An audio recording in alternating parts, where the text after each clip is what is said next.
반갑습니다. 환영합니다. 다시 한번 인사합니다. 주님이 하십니다.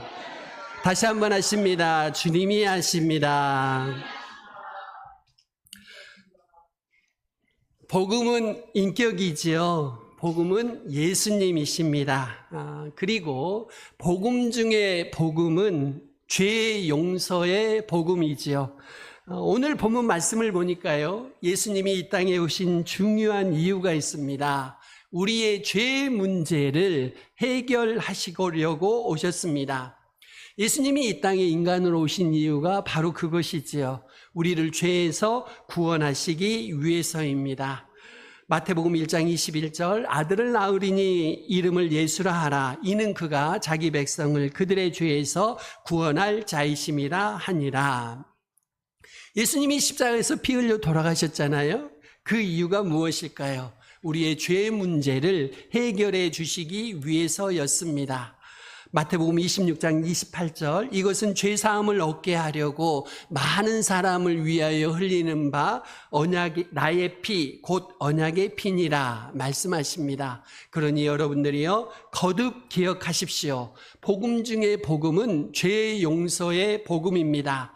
가장 큰 은혜는요, 죄 용서의 은혜입니다. 왜냐하면 죄 용서의 은혜와 함께 다른 모든 은혜가 우리에게 오기 때문이지요.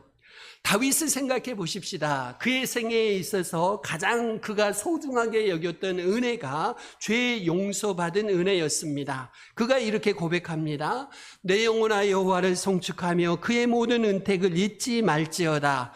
그가 내 모든 죄악을 사하시며 내 모든 병을 고치시며, 이렇게 고백합니다. 다윗이 하나님께 받은 은택이 많은데요, 그 가운데 최고의 은택이 죄사함의 은택이었습니다. 그의 행복은 왕이 된 것이 아니었어요. 일국의 왕이 된 것이 아니었고요, 부자가 된 것도 아니었고요, 건강하게 사는 것도 아니었어요. 그의 행복의 근원은 그가 죄를 용서받았다는 것이지요. 그의 인생을 보니까요, 다윗이 간음했지요, 살인했지요, 그것도 고의로 계획적으로 죄를 범했습니다. 한동안 그 죄들을 숨기기도 했지요. 그는 마땅히 죄에 대한 형벌을 받아야 했습니다. 우리말로 죽어 마땅한 죄인이었습니다. 그런데 하나님이 그에게 죄 용서의 은혜를 베풀어 주셨지요. 죄값을 분명히 받아야 하는데 하나님이 용서해 주셨어요. 값없이 용서해 주셨어요. 그의 행복 가운데 최고의 행복은 바로 죄 용서받은 행복이었지요.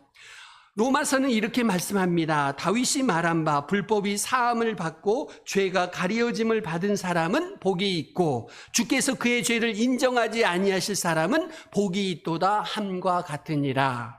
하나님께서 여러분의 죄를 가리워 주시기를 바랍니다. 그래서 여러분들이 진정한 복을 받으시기를 바랍니다. 우리는 용서의 복음을 이해해야 합니다. 용서를 누려야 합니다. 왜냐하면 예수님이 용서를 베풀기 위해서 이 땅에 오셨으니까요. 우리를 용서해 주시려고 오셨고 십자가에서 죽으셨잖아요. 그렇다면 우리가 그 용서를 받고 누려야 하지 않겠습니까?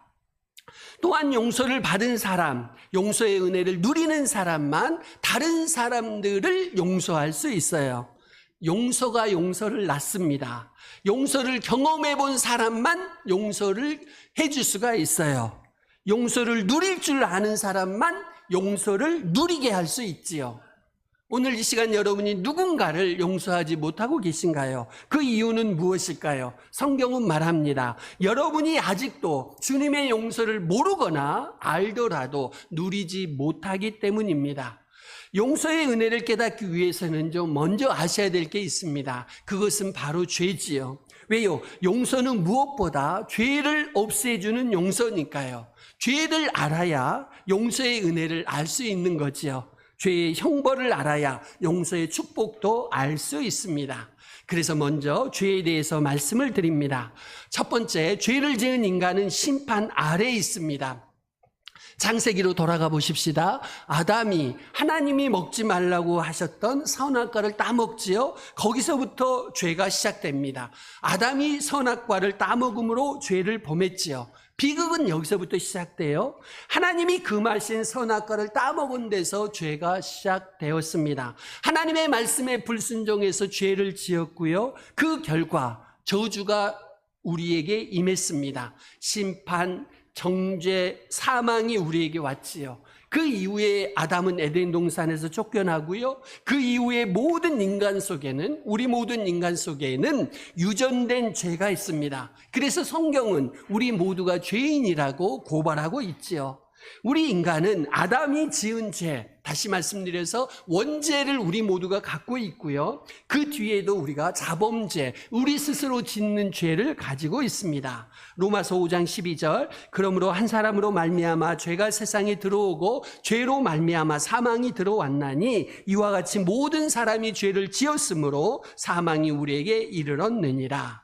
로마서 3장 23절은 이렇게 말씀합니다. 모든 사람이 죄를 범하였음에 하나님의 영광에 이르지 못하더니, 성경은 우리가 죄인이라고 심판 아래에 있다고 분명하게 말씀합니다. 그렇다면 그런 죄의 뿌리는, 죄의 원인은 과연 무엇이었을까요? 성경이 밝히는 죄의 원인은 탐욕이었습니다. 욕심이 잉태해서 죄를 낳고요, 죄가 장성해서 사망을 낳았다고 야고보서는 말씀합니다. 그러면 죄의 결과는 무엇이었을까요? 원인이 욕심이라면 결과는 무엇이었을까요? 그것은 사망, 곧 죽음입니다.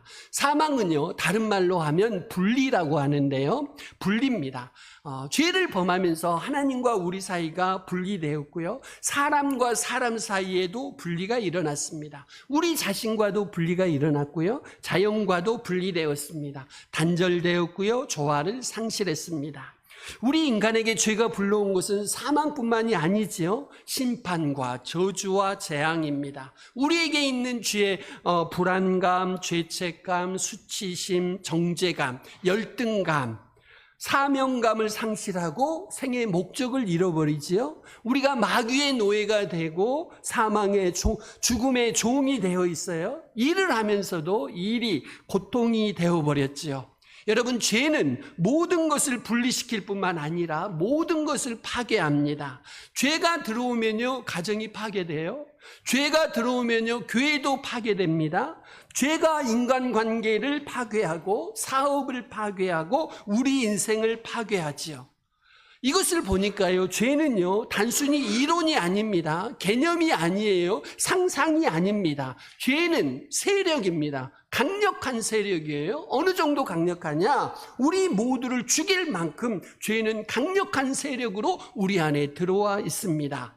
여러분, 죄는요, 인격처럼 역사합니다. 다시 말씀드려서 움직입니다. 일합니다. 우리에게 찾아오고요, 우리를 유혹하지요. 그렇게 해서 우리가 굴복하면, 죄에 굴복하면 죄는 우리를요, 자기 노예로 삼아버립니다. 그 다음에는요, 이것이 죄입니다. 죄의 실상을 우리가 알아야 하는 거죠. 여러분이 죄의 실상이 안 보이십니까요? 죄의 실상이 아직도 안 믿겨지시는가요? 오늘이라도 장례식장에 한번 가보십시오. 왜 그렇게 많은 사람들이 날마다 죽어가는지 한번 생각해 보십시오. 그 근본 원인은 다름이 아니라 바로 죄입니다. 죄는 이처럼 우리의 냉혹한 현실이에요. 우리가 날마다 경험하고 있어요. 죄의 원인, 날마다 우리가 경험하고 있지요. 죄의 결과, 날마다 우리가 경험하고 있습니다. 그래서 죄는요, 이론이 아니고 개념이 아니고 상상도 아닙니다. 죄는 세력이에요. 강력한 세력입니다. 우리 안에서 우리를 쥐고 흔드는 강력한 세력으로 우리에게 와 있습니다. 죄에 반드시 따라오는 것이 있습니다. 그것은 형벌이지요. 국가의 법을 어긴 사람이 그렇지요. 하나님의 법을 어긴 사람도 모두 그렇습니다. 그리고 그 형벌은 죄에 대한 형벌, 하나님의 법에 대한 하나님의 법을 범한 형벌은 사망이라고 성경은 분명히 이야기하지요. 죄의 삭은 사망이요, 하나님의 은사는 그리스도 예수 우리 주 안에 있는 영생이니라. 자, 죄에 따라오는 것은요, 죄의 결과는 사망이죠. 사망, 죽음은 우리 인생의 마지막에 일어나는 일이고요. 살아있는 동안에도 우리가 죄의 결과를 우리가 경험합니다. 그것은 다름 아니라 저주지요. 살아있는 동안에는 저주를 경험하고요, 마지막 순간에는 죽음을 경험합니다. 이것들이 모두 다 죄의 결과라고 할 수 있습니다. 갈라디아서 3장 10절은 이렇게 말씀합니다. 무릇 율법 행위에 속한 자들은 저주 아래에 있나니 기록된 바 누구든지 율법책에 기록된 대로 모든 일을 항상 행하지 아니하는 자는 저주 아래에 있는 자라 하였습니다. 율법책에 기록된 모든 것을 항상 행해야만 저주를 피할 수가 있습니다. 그런데요, 현실은 어떻습니까? 우리 모두가 그렇게 살 수 있는 사람은 한 사람도 없지요. 결국 율법의 기능이 나옵니다. 율법의 목적이 나와요. 하나님이 우리에게 율법을 주신 이유와 목적이 나옵니다. 율법은 우리가 죄인인 것을 보여주는 겁니다. 율법은 우리가 저주 아래에 있다는 것을 보여주지요. 율법은 율법을 지킴으로 우리가 구원받을 수 있다는 것을 전제로 하지 않습니다. 율법이 우리에게 주어진 것은 우리가 죄인이고 저주 아래에 있다는 것을 율법 조항을 통해서 우리에게 분명하게 보여주고 있습니다. 이것이 율법의 기능이요 목적이라고 할 수 있죠. 그러다 보니까 우리 모두는요, 죄 때문에 죽음의 공포, 그 다음에 저주의 두려움 속에서 살고 있지요. 죽음과 저주의 근본 원인은 말씀드린 대로 죄입니다. 우리가 이런 비참한 상황 가운데 있었죠. 그래서 예수님이 이 땅에 오신 겁니다요. 죄의 세력을 없애기 위해서지요. 사망의 세력을 없애기 위해서지요. 마귀의 머리를 쳐서 우리 인간을 흔들고 있는 마귀를 없애기 위해서 예수님이 이 땅에 오셨습니다. 로마서 8장 2절 이는 그리스도 예수 안에 있는 생명의 성령의 법이 죄와 사망의 법에서 너를 해방하였습니다. 할렐루야. 우리는 아주 비참한 상황이 있었어요. 영적으로 완전히 부도났습니다. 완전히 파산했어요. 그런데요, 이런 상황에 있는 우리를 구원해 주시려고, 죄를 없애 주시려고 예수님이 우리에게 오셨습니다. 세 번째입니다. 예수님이 우리의 죄값을 대신 지불해 주셨어요. 제가 앞에서 언급했습니다. 우리 모두는 죄인으로 영적으로 파산했습니다. 파산했단 말은 능력이 있어요, 없어요? 전혀 없어요. 부도났습니다. 전혀 능력이 없습니다. 능력이 전혀 없어요. 그래서 누군가가 우리 대신 죄값을 지불해서 해결해 줘야 했던 거죠. 자, 우리의 비참한 현실은 죄를 지었을 뿐만 아니라 그 죄에서 스스로 벗어날 능력이 전혀 없다는 거죠. 그래서 예수님이 우리에게 오셨습니다. 죄값은 사망이니까 죄값을 치르기 위해서는요, 누군가가 대신 죽어야 했습니다. 그런데요, 아무나 죄값을 대신 치를 수는 없어요. 제가 죽는다고 여러분의 죄를 해결할 수 있을까요? 전혀 아닙니다. 제가 조건이 안 돼요. 조건이 안 돼. 어떤 이단 종교의 교주는 자기가 마치 성령님인 것처럼 성자인 것처럼 이렇게 주장을 해요. 그런데 여러분들, 분명한 현실은 그 이단 교주가 죽어도 자기 한 목숨도 구원하지 못합니다요. 이것이 현실이에요. 우리 인간은요, 누가 죽어도 그 죽음이 자기 자신도 구원할 수가 없습니다. 왜요? 우리는 영적으로 파산했습니다. 완전히 부도났어요. 이것이 우리의 현실이라고요. 그래서 예수님이 오셨고 대신 우리를 위해서 죽어야 했습니다. 대신 죽으려면요, 갖추어야 할 조건이 있습니다. 우리 예수님만이 그 조건을 갖추신 겁니다요. 첫 번째입니다. 죄의 값을 대신 지불하려면 죄가 없는 의인이어야 합니다. 여러분, 죄가 없으신 분이 있으실까요? 역사상 한 분밖에 없습니다. 예수님 한 분밖에 없어요. 죄의 값을 대신 지불하려면 태어날 때부터 죄가 없어야 하거든요. 의인이어야 합니다. 그래서 예수님이 우리에게 오실 때 성령으로 잉태하셨어요. 예수님이 여자의 후손으로 오셨지만 남자와 여자 사이에서 태어나지 않으셨어요. 남자와 여자 사이에서 태어난 모든 사람은 누구나 원죄를 품고 태어난 죄인이지요. 그래서 그 사람은 죽어도요, 자기 한 목숨도 구원할 수가 없습니다. 예수님은 성령으로 잉태되어 태어나셨어요. 그래서 예수님은 죄가 없으시지요. 성경은 이 사실을 거듭거듭 강조합니다. 오늘 본문도 말씀하지요. 그에게는 죄가 없느니라. 두 번째입니다. 죄의 값을 대신 지불하려면 율법을 온전히 지킨 의인이어야 합니다. 여러분, 우리 가운데 율법을 다 지키는 사람이 있을까요? 앞에서 말씀드린 대로 우리 가운데 어느 누구도, 인류 역사상 어느 누구도 율법을 다 지킨 사람은 없어요. 한 분 계십니다. 누구실까요? 예수님. 예수님만이 율법을 다 지키셨어요. 앞에서 말씀드린 대로 예수님은 처녀의 몸에서 성령으로 잉태돼서 태어나셨어요. 그리고 이때 태어나실 때 율법 아래 태어나셨습니다. 사시는 동안에 율법의 의를 모두 이루셨습니다. 사시는 동안에 율법을 완성하셨어요. 여러분, 마귀는 우리가 율법을 지키지 못하는 것을 끊임없이 공격하죠. 인류 역사상 단 한 사람도 예수님을 제외하고 그 누구도 율법을 다 지키지 못했지요. 그래서 마귀는 율법을 지키지 못하는 우리를 계속해서 공격하는 겁니다. 이때 예수님은 율법을 모두 지키신 자신의 의를 우리에게 덧입혀 주셔요. 그렇게밖에 우리가 구원받을 수 없습니다요. 우리는 못하는데 예수님이 하셔서 우리의 죄를 용서하셔요. 마태복음 6장 17절, 내가 율법이나 선지자를 폐하러 온 줄로 생각하지 말라. 폐하러 온 것이 아니요 온전하게 하려 함이라. 아멘. 예수님은 죄가 없으실 뿐만 아니라 의를 행하셨지요. 하나님의 뜻을 행하셨고 율법의 완성인 사랑을 행하셨습니다. 여러분, 율법이 할 수 있는 건 뭐냐? 늘 고발이요 정죄입니다. 험담입니다. 그런데요, 율법이 할 수 없는 것은 뭐냐? 용서요 사랑이죠. 이 용서와 사랑은 율법이 하지 못하는 것이고 우리 예수님이 오셔서 우리에게 해주신 일입니다. 율법의 근본 정신을 예수님이 성취하시고 율법을 완성하셨어요. 그래서 우리를 위해서 대신 죽을 수가 있으셨습니다. 우리 인간 중에 예수님을 제외하고 누구도 율법을 완성하지 못했으므로 그 누구의 죽음도, 예수님을 제외하고 그 누구의 죽음도 우리의 죄를 대속해 줄 수는 없습니다. 세 번째입니다. 죄의 값을 대신 지불하려면 죄인을 대신해서 형벌을 받아야 합니다. 벌을 받아야 해요. 죄는 꼭 대속되어야 한다고 말씀드렸습니다. 왜 그럴까요? 죄인이 꼭 그 값을 지불해야 하는데 죄인은 영적으로 부도나서 파산나서 더 이상 지불할 능력이 전혀 없거든요. 그래서 누군가 그 값을 대신 지불해야 합니다. 대신해서 형벌을 받아야 하지요. 그래서 예수님이 우리를 대신해서 죽으셨습니다. 우리 대신 죄의 값을 지불하셨고요. 우리 대신 저주를 받으셨지요.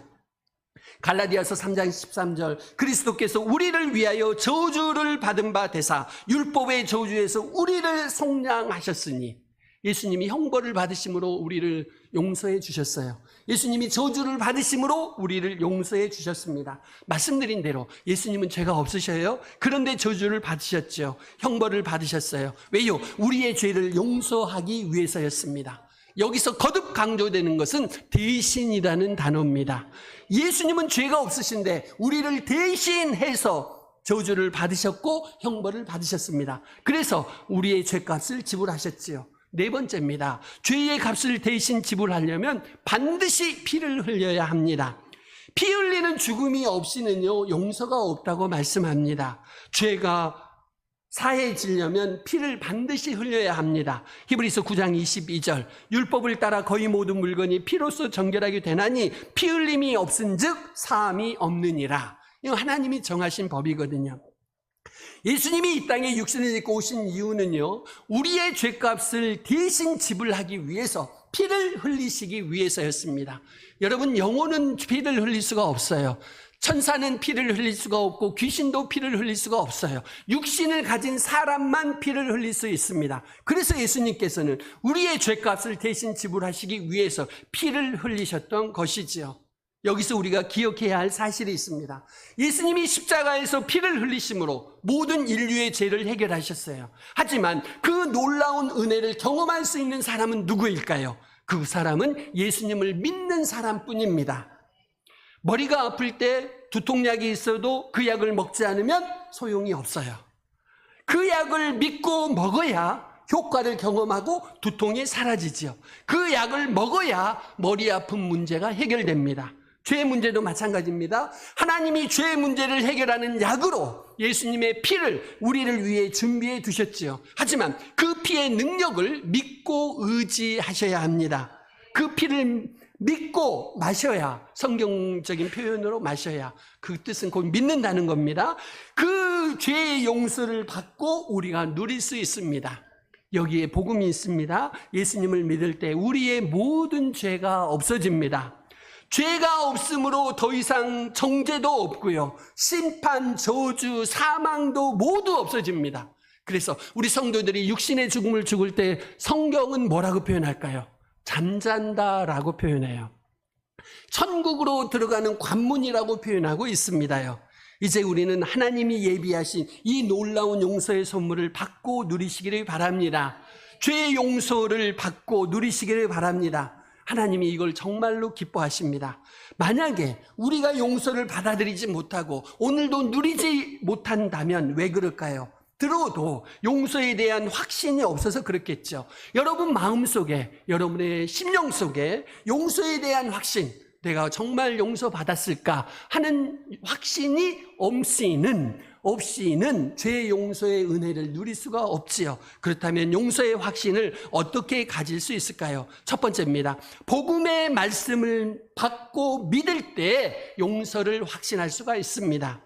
지금까지 내용을 정리하면 이렇지요. 우리는 죄인이고 율법 아래 심판 아래 있습니다. 스스로 죄의 값을 지불할 수가 없어요. 그래서 예수님이 우리의 죄를 용서하기 위해 이 땅에 오셨고요. 예수님은 죄가 없으시고 율법을 온전히 지키셨습니다. 우리 대신 형벌을 받으시고 피를 흘리셨죠. 이것을 우리가 믿으면 죄의 용서를 받고 누릴 수 있습니다. 이 내용을 소개하는 것이 바로 복음이죠. 복음의 말씀입니다. 그렇다면 죄 용서의 기쁜 소식을 우리가 어떻게 알 수 있을까요? 어떻게 믿을 수 있을까요? 먼저는 복음을 듣고 믿으셔야 합니다. 복음을 듣고 받아들이고 믿으셔야 해요. 그래야 용서를 확신할 수 있죠. 로마서 10장 17절 그러므로 믿음은 들음에서 나며 들음은 그리스도의 말씀으로 말미암았느니라. 여기서 성령이 역사해 주셔요. 우리가 말씀을 들을 때요 성령이 도우십니다. 복음의 말씀을 여러분들이 마음을 열고 진심으로 듣는다면 성령님이 도와주셔요. 우리가 죄인임을 깨닫게 해주시고요 후회하고 아파하고 회개하게 하십니다. 그리고 예수님의 십자가 사역을 믿을 수 있도록 도와주셔요. 예수님의 피의 공로를 그러면 믿게 되지요. 죄 용서를 확신하게 됩니다. 두 번째입니다. 성경 공부를 통해서 체계를 잡을 때 용서를 확신할 수가 있습니다. 성경을 보시면 왜 사도 바울이 이미 복음을 받은 고린도 교회 성도들에게 복음을 설명하고 있을까요? 왜 이미 복음을 받은 로마 교회 성도들에게 복음을 가르칠까요?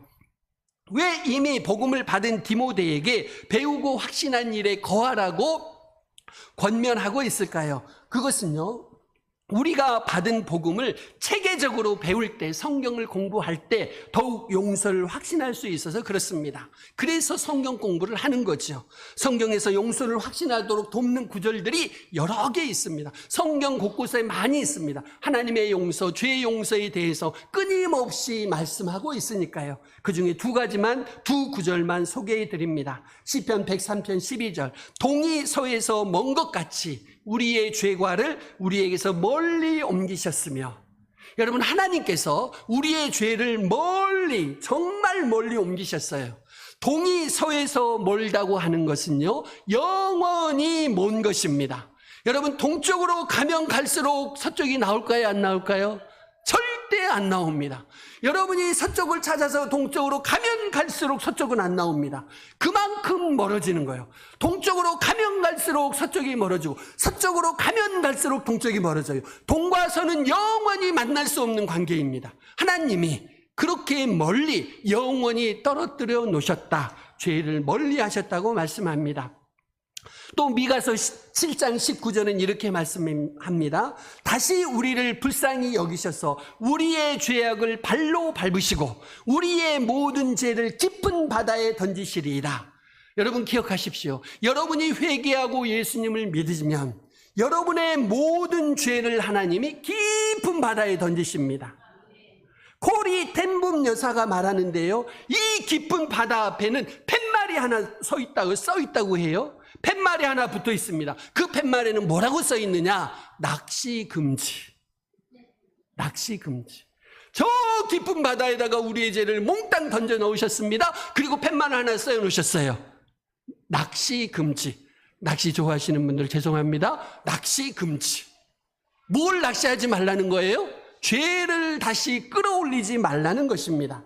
하나님은 우리 죄를 깊은 바다에 던지시고 하나님 본인이 거기서 건져내지 않으셔요.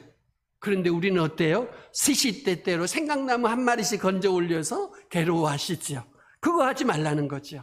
성경을 보시면 이런 용서의 확신을 가질 수 있도록 도와주는 말씀들이 널려 있어요. 그래서 성경 공부를 하시면 용서를 더욱 확신하실 수가 있습니다. 세 번째입니다. 하나님의 성실하심입니다. 하나님이 성실하시지요. 거짓이 없으시고 약속하신 것을 반드시 지키십니다. 민수기 23장 19절 하나님은 사람이 아니시니 거짓말을 하지 않으시고 인생이 아니시니 후회가 없으시도다. 어찌 그 말씀하신 바를 행하지 않으시며 하신 말씀을 실행하지 않으시랴. 여러분, 하나님이 말씀하신 거예요. 뭐를요? 우리의 죄를 용서해 주셨다고. 하나님이 하신 말씀이라니까요. 제가 한 말이면 절대로 믿지 마십시오. 다른 인간이 한 말도 절대로 믿지 마십시오. 하지만 하나님이 하신 말씀은 여러분들이 100% 신뢰하셔도 좋습니다. 왜요? 그분은 전능하신 하나님이시니까요. 온 우주를 창조하신 하나님이시니까요. 전지전능하신 하나님이 우리의 죄를 없이 하셨다고 말씀하시면 그대로 믿으셔도 됩니다. 왜요? 그분의 말씀이기 때문입니다. 네 번째입니다. 용서의 은혜를 받은 사람들을 보면서 우리가 용서를 확신할 수 있어요. 성경에 용서받은 죄인들이 많이 나오지요. 아브라함 거짓말을 잘합니다. 이삭 거짓말을 잘해요. 요셉, 야곱이죠. 아브라함, 이삭, 야곱 상습적으로 거짓말을 합니다. 그런데 하나님이 다 용서해 주시죠.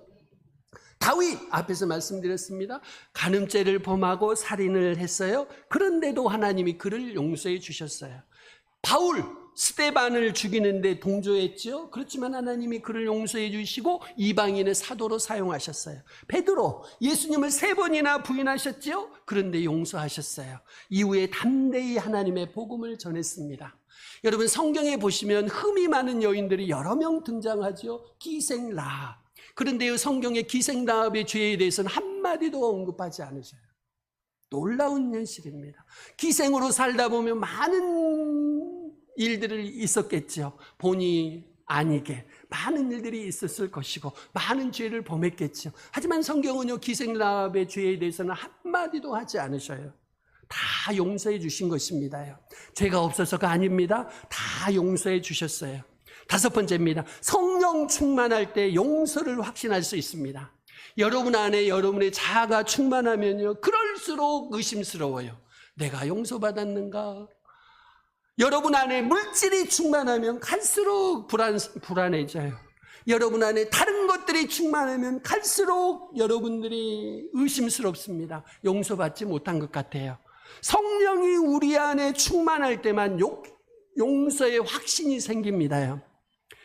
극단적인 예로 여러분 마음 안에 귀신이 충만하면, 여러분 마음 안에 마귀가 강력하게 역사하면 여러분이 절대로 용서의 확신을 가질 수가 없어요. 여러분을 계속해서 공격하니까. 그런데요, 여러분의 심령에 성령이 충만하면 용서가 충만할 줄로 믿습니다. 용서가 믿어지고 용서에 대한 확신이 생겨요. 마음이 평안해지죠. 복음을 전하고 싶습니다. 찬양하고 싶습니다. 감사가 저절로 나오지요. 데살로니가전서 1장 5절을 보니까 이렇게 말씀합니다. 이는 우리 복음이 너희에게 말로만 이른 것이 아니라 또한 능력과 성령과 큰 확신으로 된 것임이라. 우리가 복음을 들을 때요, 성령이 역사하시면, 성령이 충만하게 역사하시면 우리 안에 큰 확신으로 남겨진다는 것입니다. 말씀을 정리합니다. 첫 번째, 예수님은 죄를 용서하기 위해 오셨고요. 두 번째, 죄를 지은 인간은 심판 아래 있습니다. 세 번째, 예수님이 우리의 죄값을 대신 지불하셨고요. 네 번째, 용서의 확신을 가질 때 용서의 은혜를 누릴 수가 있습니다. 저와 여러분이 용서의 확신을 가지심으로 용서의 은혜를 날마다 누릴 수 있으시기를 바랍니다. 용서받은 사람이 꼭 하실 일이 있지요. 용서하는 것입니다. 용서하는 것. 용서는 다른 사람을 위해서 하는 게 아니고요, 자기 자신을 위해서 하는 것입니다. 여러분이 누군가를 용서하지 않고 마음속에 담고 있으면 그 사람하고 항상 같이 있는 거예요. 보기 싫은 사람, 미운 사람하고 항상 같이 있는 겁니다. 그렇게 하지 마시고 용서하시기를 바랍니다. 여러분이 계속 그렇게 사시면 미움의 노예, 증오의 노예로 인생을 살 수밖에 없어요. 미움과 증오에 엄청난 에너지를 여러분이 쏟고 계신 겁니다. 그렇게 하지 마시고 오늘이라도 여러분들이 용서하시기를 바랍니다. 왜요? 여러분이 용서받았으니까. 제가 갑자기 성경 구절이 정확하게 생각이 안 납니다. 우리가 받은 용서는요, 한 100억쯤 되는 용서예요. 100억의 빚을 탕감해 주셨어. 그런데 어떤 사람이 우리한테 10만 원 빚졌습니다. 그 10만 원 안 갚는다고 그 사람을 교도소로 끌고 갈 사람들이 여러분들이요, 지금. 용서하지 않는 사람들은.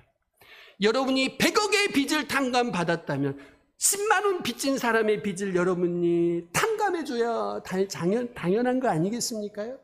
100억의 빚을 탕감받은 게 믿겨지지 않고 느껴지지 않으니까 여러분이 10만 원 갖고 쪼잔하게 구시는 거예요. 여러분이 100억의 빚을 탕감받았다는 게 확신되신다면 10만 원 이까짓 거 아무것도 아니에요. 여러분이 오늘이라도 확신하시기를 바랍니다. 여러분이 탕감받은 죄의 빚은 100억짜리입니다. 그리고 여러분에게 빚진 사람은 고가돼야 10만 원짜리예요. 오늘이라도 여러분들이 용서해 주시기를 바랍니다.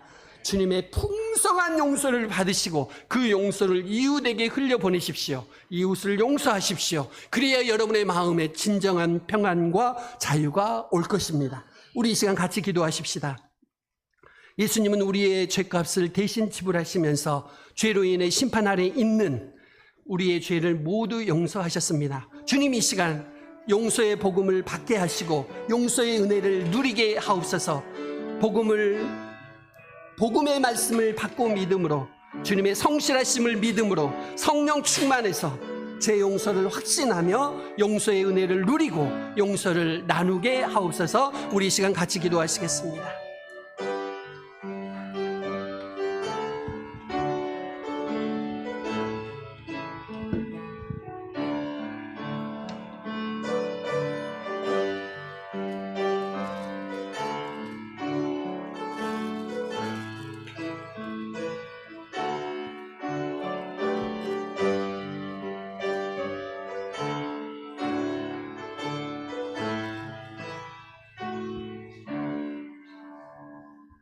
예수님이 우리의 죄값을 대신 지불하셨습니다. 우리의 죄를 용서하셨습니다. 그러하오니 주님, 베일은혜 교회 모든 성도들이 용서의 복음을 받게 하옵소서. 용서의 은혜를 누리게 하옵소서. 죄 용서를 확신하며 용서의 은혜를 누리며 용서의 은혜를 나누게 하옵소서. 예수님의 이름으로 기도합니다. 아멘. 김우천 장로님 봉헌 특송하시겠습니다.